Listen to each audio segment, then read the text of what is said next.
সবাই টেবিলে বসে এত সুন্দর করে খাচ্ছো, আজকে আমি তোমাদের সাথে বসে খাবার খেতে পারলাম না, কিন্তু একদিন নিশ্চয়ই এক টেবিলে বসে আমরা খাবার খাবো বাবা। চলো আমার সাথে। বের করবে না কেন? সাথে যে ছোট লোক চাষাটা, ও তো সাথে থাকলে বের তো করবেই। তোর লগে যায় কোনো ভাবে? এটা খেত চাষা। আতিক আমার স্বামী, তুমি আমার স্বামীর সাথে এভাবে অসম্মান করে কথা বলতে পারো না।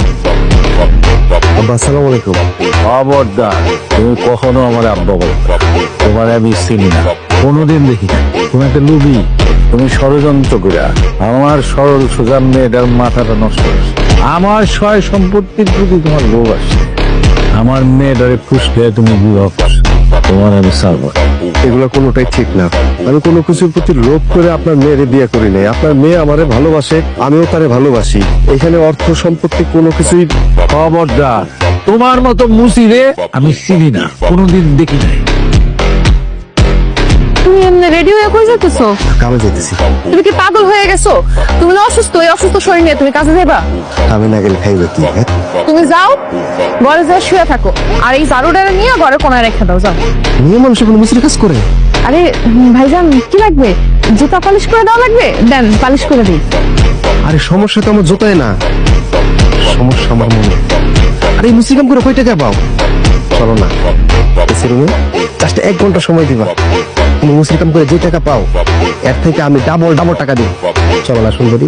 এতটাও খারাপ দিন এখনো পর্যন্ত আসে নাই যে টাকার জন্য নিজের আত্মসম্মান বিক্রি করে দিব।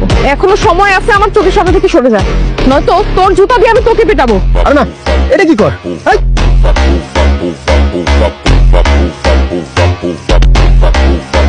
আরে আপা, দুলাভাই, তুই কোন মুখে আমাকে আপা ডাকতেছিস? হ্যাঁ, তুই কি কাজ করতেছিস ভুলে গেছিস? তার দ্বারা আমাকে আপু বলে ডাকবি না। শোন, তোর সম্মান না থাকতে পারে, আমাদের সম্মান আছে। ভালো বলছো তুই। হ্যাঁ, একবার মুজিয়ালি তোমারে আপু কই ডাকে। লজ্জায় তো মন চাইতে চাই কচু গাছের লগে হাঁটি। আচ্ছা, তোমার জামাই কিরকম দেখতে করছে? গৌর দিয়ে এরকম মুসির কাম করার জীবনে দেখছো নি? হ্যাঁ, ভেরি স্যাড। আর ওর নজর দেখছো? ওর নজরটাই তো নিচু। এসে ঝুলছে কই একটা মুচির গলায়। আজকে কিনা ওর নিজের রাস্তায় এসে মুচির কাজ করতে হচ্ছে। কথা বলতে আমার লজ্জা লাগতেছে। আপা, আমার যত মন চায় অপমান করো, আমার স্বামীর নিয়ে একটা বাজে কথা বলবা না। আমার স্বামী আমার ইচ্ছা করে এখানে পাঠায় না, বরং আমি ইচ্ছা করে এখানে আসছি। আমার স্বামী অসুস্থ, এই জন্য আমি আসছি এখানে কাজ করতে আজকে। কি এই কয়দিন আগে তুমি ব্যবসায় এত বড় একটা লস খাইলা, আবার নতুন করে সেই ব্যবসার কথা চিন্তা করতেছো? এইগুলোর সামনেও নাই পিছনেও নাই, এগুলো আলাপ বাদ দাও। বলতে চাইতেছি যে ধরো যে ব্যবসাটা করছি, করি, লস খাইছি, অভিজ্ঞতা হয়েছে। এই অভিজ্ঞতা থাকি তৃতীয়বার যদি এই ব্যবসা কেন করি, এইবার আমি আর লস খাইতাম না। কয়েকদিন আগে ব্যবসায় কত বড় একটা লস খাইলো, আসছিলাম তোমার কাছে অনেক আশা নিয়ে।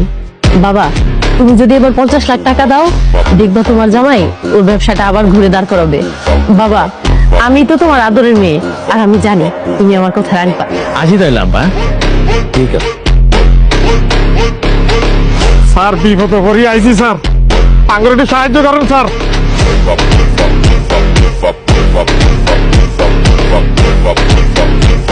আল্লাহ আপনার বাঁচার হোক, আল্লাহ বাঁচার হোক আপনাদের।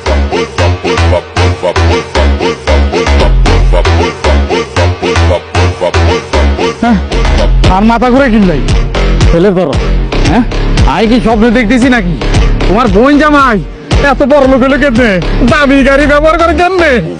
চুপ থাকো, কোনো স্বপ্ন দেখো নাই, যা দেখছো সত্যিই দেখছো।